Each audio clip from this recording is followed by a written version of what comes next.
who is responsible for coordinating, number one, the production, which is you, but then the distribution and the prioritization of where that distribution goes for PPE, for example, whether it's mask or hand sanitizer or those things?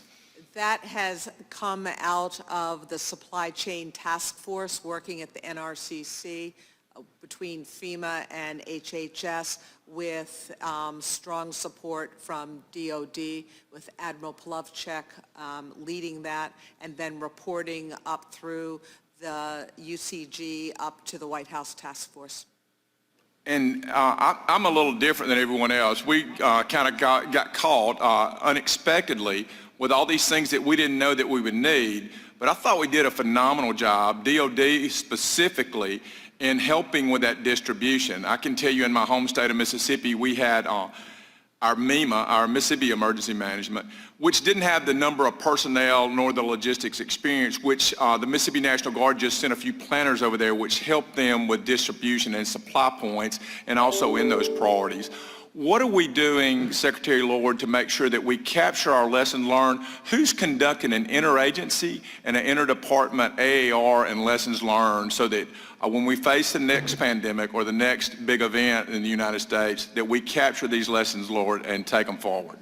The individual agencies are, and I know the White House Task Force is looking at that. I will tell you in terms of distribution of PPE and medical resources, one of the highest priority items right now is to have a modern IT system that we would typically have in some other industries so that the government can track where all of this is and also ensure that they only use carriers that they can track so they know where everything is all of the time. That was a huge lesson learned early on in the pandemic, as was the entire acquisition process, because we were asking a group at HHS that typically only does about $5 billion of acquisitions a year to look at this huge tidal wave, and that's why DOD has come in to really set up processes and help out in an emergency situation.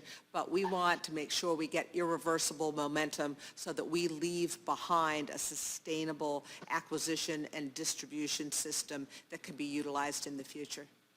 And then the final thing that I think we need to capture out of this, but initially hand sanitizer was a big deal. I had a meadery that turned into immediately processing hand sanitizer, which now is no longer needed. So, you know, they've got to look at getting back. The same thing with like stockpiles of N95 masks or ventilators or all these other things. Some of those things go out with dates. So you have a strategic stockpile, but it has to be rotated. And so, but at some point, the rotational value of maintaining that stockpile will be less than the production required to keep that stockpile rotated. Who is responsible for managing that going forward and in the future? Is that the Defense Production Act? Is that you, Secretary Lord, or who is that? Well, for the Strategic National Stockpile, HHS has responsibility for that. I will tell you at DOD we have our War Stopper stockpile, and we do that, I think, in a relatively innovative way where we are paying manufacturers to keep stock in hand, but it's rotated so it's not aging. We always have to have a certain amount available, but I think it's kind of a win-win situation. We are trying to share all of those techniques with HHS to, again, just not only reconstitute the Strategic National Stockpile, but to modernize it. Very good, and I knew that was the answer, and thank y'all for what you've done in assisting another organization with that. Mr. Chairman, I yield back.